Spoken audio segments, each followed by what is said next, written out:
여러분 안녕하십니까? 새로운 한 주간을 맞이했네요. 이 한 주간도 하나님의 말씀을 힘입어 힘차게 출발하시길 축복합니다. 5분 성구순례 오늘 73번째 시간인데요.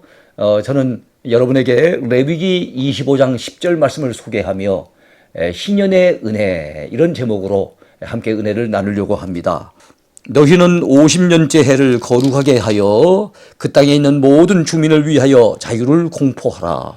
이 해는 너희에게 신년이니 너희는 각각 자기의 소유지로 돌아가며 각각 자기의 가족들에게 돌아갈지며. 여기까지가 바로 레위기 25장 10절에 나타나 있는 신년제도와 관련된 중요한 부분입니다. 여러분 레위기 25장은 대단히 중요하지요. 안식년 제도, 또 신년 제도, 토지 공개념과 관련된 메시지가 바로 레위기 25장에 나타나 있기 때문입니다. 그 가운데 오늘 제가 읽었고 여러분에게 소개해드린 말씀은 신년과 관련된 말씀이죠. 이스라엘 백성들에게 신년은 50년 만에 한 번씩 돌아옵니다. 안식년이 7년 만에 한 번씩 돌아오는 것처럼 신년은 50년 만에 한 번씩 돌아오는 그것이 바로 신년입니다. 자, 신년을 히브리어로는 요벨이라고 하는데요. 요벨의 의미는 뿔나팔 소리 이런 뜻을 지녔습니다. 왜 신년을 뿔나팔 소리에다가 이렇게 연결시켜 놓습니까? 신년이 되어진다면은 정말로 그 자유를 잃어버리고 종살이를 하거나 노예로 붙들려 갔던 사람들이 50년 만에 이제는 자유를 얻어 해방되는 그런 해이기 때문에 너무너무 기쁜 소식 아니겠습니까? 이 기쁜 소식을 뿔나팔을 불어서 전국에 알리는 해이기 때문에 그래서 신년을 요벨, 뿔나팔 소리라고 이렇게 이름을 하는 것입니다. 영어로는 주빌리라고 얘기를 하죠. 한자의 의미로는 기쁠 희자를 써서 신년은 기쁨의 해 이런 뜻입니다.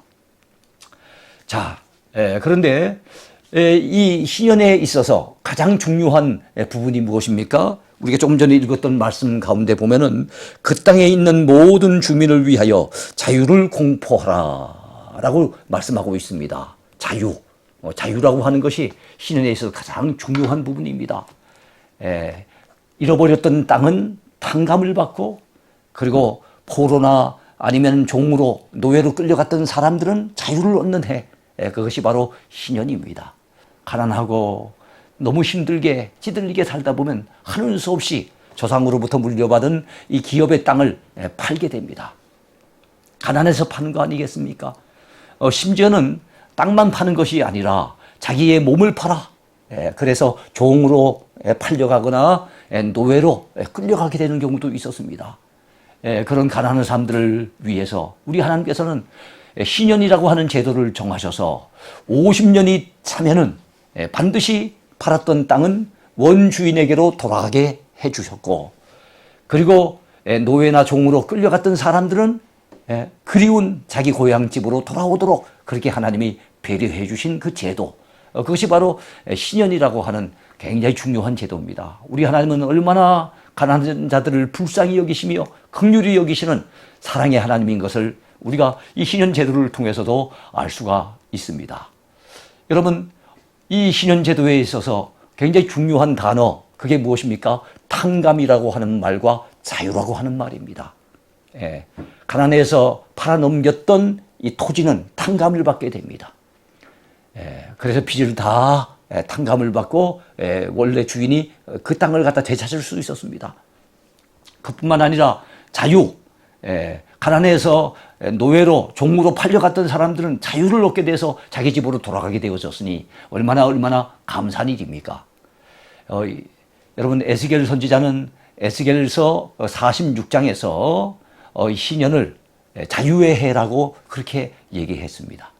이사야 선지자는 이사야서 61장에서 이 신년을 하나님의 은혜의 해라고 그렇게 선포했습니다. 그렇습니다. 그런데 이 이사야 61장 말씀을 예수님께서 친히 읽으시는 대목이 나옵니다. 예수님이 어느 날 당신께서 자라나셨던 고향동리 나사렛에 가셔서 그것 회당에서 성경책을 가져오라고 명하시더니만 성경책 가운데 이사야서 61장을 읽어 나가십니다. 그 내용이 누가복음 4장에 잘 나타나 있습니다.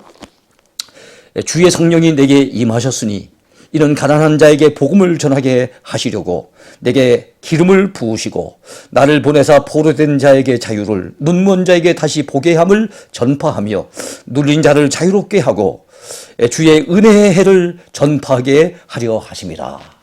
이사야 61장에 나오는 주의 은혜의 해에 대한 언급이 여기 나옵니다. 그러면서 예수님께서 하시는 말씀이, 오늘 이 말씀이 너희 귀에 응하였느니라, 그렇게 선포하셨습니다. 무슨 의미일까요? 그렇습니다. 여러분, 신현제도의 진정한 성취는 우리 예수님에 의해서 이루어지게 되는 것입니다.